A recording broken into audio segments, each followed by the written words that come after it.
গণস্বাস্থ্য কেন্দ্র দখলের মূল হোতা ছিলেন উপদেষ্টা রিজওয়ানা। মব ও প্রাণনাশের হুমকির মুখে পদত্যাগে বাধ্য হন প্রতিষ্ঠাতা ট্রাস্টি ডাক্তার নাজিমুদ্দিন। মুখ খুলছেন অনেকেই। বিস্তারিত দেখুন সালেহ কায়সারের প্রতিবেদনে। ৭১-এর রক্তাক্ত সময়। সীমান্তের ওপারে ভারতের ত্রিপুরায় গড়ে ওঠে এক অনন্য চিকিৎসা কেন্দ্র, বাংলাদেশ ফিল্ড হাসপাতাল। যুদ্ধাহত মুক্তিযোদ্ধা আর শরণার্থীদের চিকিৎসার সেই মানবিক উদ্যোগ থেকেই জন্ম নেয় স্বাধীন বাংলাদেশের অন্যতম বড় স্বাস্থ্যভিত্তিক অলাভজনক প্রতিষ্ঠান গণস্বাস্থ্য কেন্দ্র। সেই গণস্বাস্থ্য কেন্দ্র দখল ও রাষ্ট্রীয় ক্ষমতার অপব্যবহারের অভিযোগ উঠেছে অন্তর্বর্তী সরকারের সাবেক উপদেষ্টা সৈয়দা রিজওয়ানা হাসানের বিরুদ্ধে।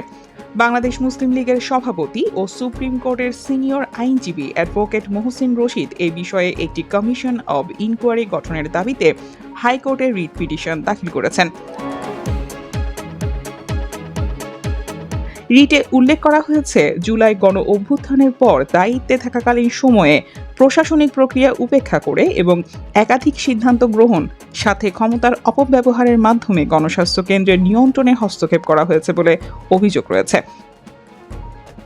সূত্র জানায়, এসব অভিযোগের প্রেক্ষিতে বিষয়টি এখন আইনগত ও রাজনৈতিক উভয় অঙ্গনেই আলোচনায় উঠে এসেছে।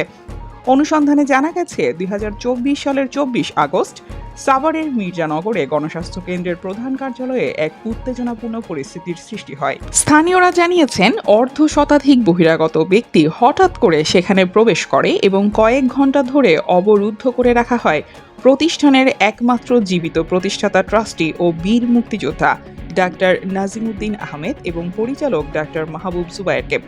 প্রত্যক্ষদর্শীদের ভাষ্য অনুযায়ী ওই সময় অপর মহলের নির্দেশ দেখিয়ে তাদের উপর চাপ প্রয়োগ করা হয়।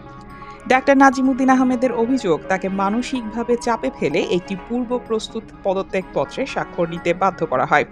তিনি দাবি করেন, প্রশাসনের উপস্থিত সদস্যরা সহযোগিতা না করে উল্টো চাপের পরিবেশ তৈরি করেন।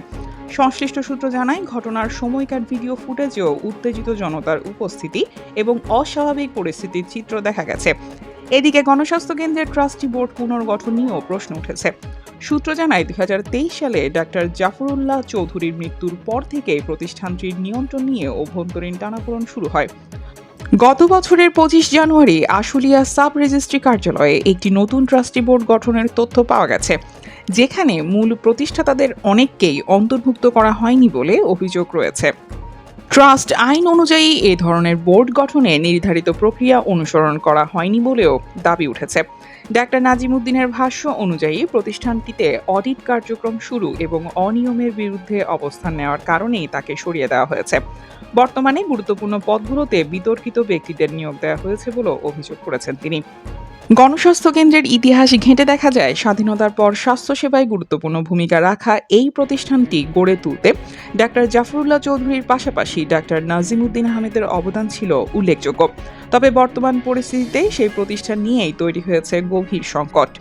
অ্যাডভোকেট মহসিন রশিদের রিট এবং সংশ্লিষ্টদের অভিযোগের প্রেক্ষিতে এখন গণস্বাস্থ্য কেন্দ্রের ঘটনাটি উচ্চ পর্যায়ে তদন্তের দাবিতে নতুন করে গুরুত্ব পাচ্ছে।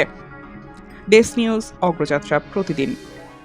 অগ্রযাত্রা প্রতিদিন, নির্ভীক প্রত্যয়ে উজ্জীবিত।